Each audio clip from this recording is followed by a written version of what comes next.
Olá, sejam todos bem-vindos ao Comentarizando. Hoje, veremos a dimensão do poder que garante tudo isso. Deus, por meio da sua ação redentora, exerceu seu poder e não só conquistou um momento na salvação para nós, mas instituiu algo que nos sustenta e nos garante em toda a nossa vida nele. Simbora pro vídeo.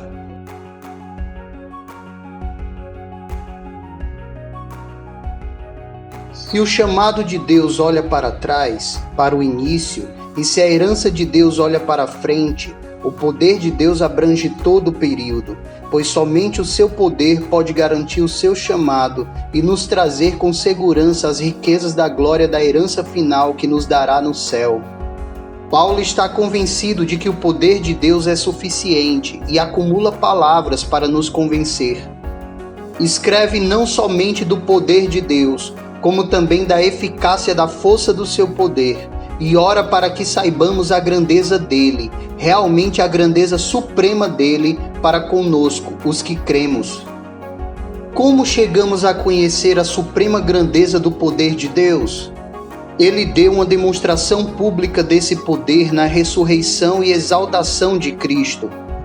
Paulo realmente refere-se a 3 eventos sucessivos. Primeiro, ressuscitando-o dentre os mortos. Em segundo lugar, fazendo sentar à sua direita nos lugares celestiais, muito acima de qualquer concorrente, e pôs todas as coisas debaixo dos seus pés. E em terceiro lugar, para ser o cabeça sobre todas as coisas, o deu à igreja, a qual é o seu corpo. Estes 3 eventos são interligados. É em função da ressurreição de Cristo dentre os mortos e sua entronização sobre os poderes do mal que ele se tornou o cabeça da igreja. A ressurreição e a ascensão eram demonstrações decisivas do poder divino, pois se há 2 poderes que o homem não pode controlar, mas que pelo contrário sobre ele exercem domínio, são a morte e o mal. O homem é mortal, não pode evitar a morte. O homem está caído, não pode vencer o mal. Deus em Cristo derrotou a morte e o mal, e portanto pode nos salvar de ambos.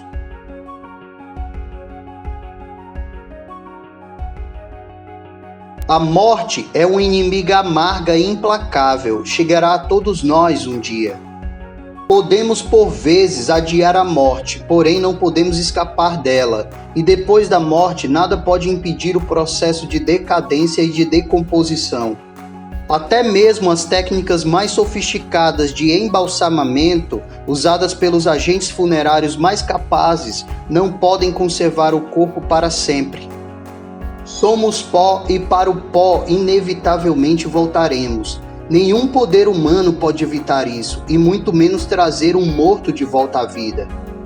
Deus fez o que o homem não pôde fazer, quando ressuscitou Jesus Cristo dentre os mortos. Primeiro, paralisou o processo natural da decadência e não permitiu que seu santo visse a corrupção. Depois, não somente inverteu o processo, restaurando a vida ao Jesus morto, mas também o transcendeu. Levantou Jesus para uma vida totalmente nova, imortal, gloriosa e livre, que ninguém experimentara antes e que ninguém experimentou depois. Esta era a primeira parte da demonstração pública do poder de Deus. Ressuscitou Jesus dentre os mortos para uma nova dimensão de experiência humana. O túmulo vazio e os aparecimentos após a ressurreição eram as evidências. Seria impossível fazer o ensino de Paulo nesta passagem encaixar-se com as tentativas de reconstruções feitas pelos que a querem desmistificar. Rudolf Bultmann sempre será lembrado pela sua tese de que Cristo ressuscitou para dentro do querigma, ou seja, não ressuscitou em qualquer sentido objetivo histórico ou físico, mas somente na fé dos seus discípulos e na proclamação do querigma triunfante deles. Mas o que Paulo propõe aqui como uma demonstração do poder divino é o que Deus realizou em Cristo, não nos seus seguidores.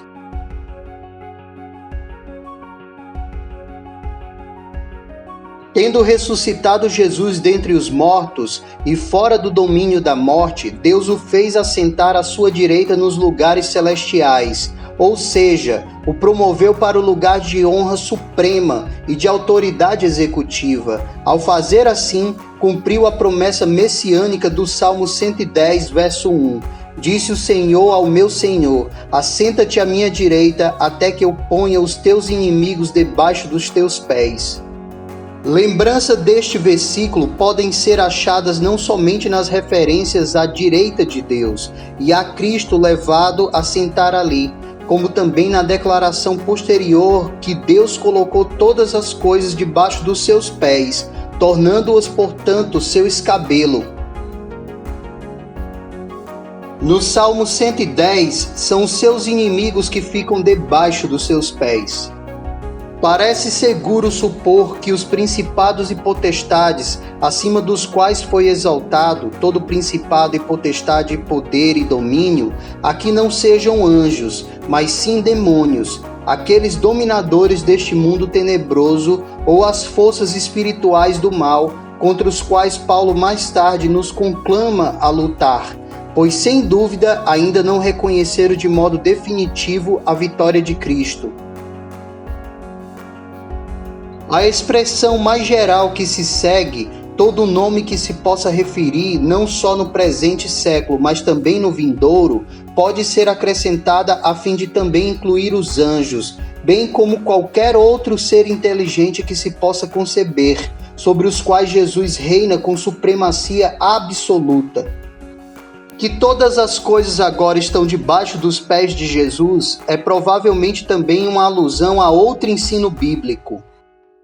Adão, feito à semelhança de Deus, recebeu o domínio sobre a terra e suas criaturas, e não o perdeu totalmente quando caiu na desobediência. Pelo contrário, o salmista, meditando sobre o registro da criação do homem em Gênesis, dirige-se a Deus com as seguintes palavras: deste-lhe domínio sobre as obras da tua mão, e sobre seus pés tudo lhe puseste, ovelhas e bois todos, e também os animais do campo, as aves do céu e os peixes do mar.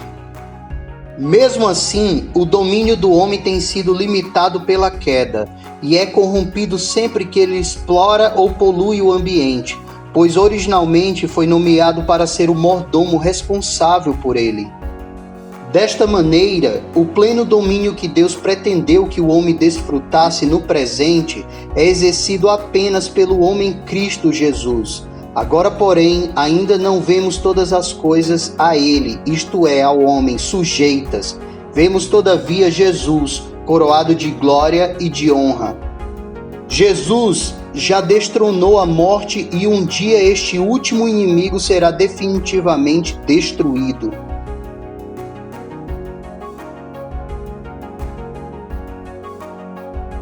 Muito obrigado a todos por assistirem a esse vídeo. Não esqueçam de curtir, de se inscrever, de ativar o sininho e de compartilhar, para que outras pessoas tenham acesso a esse conteúdo.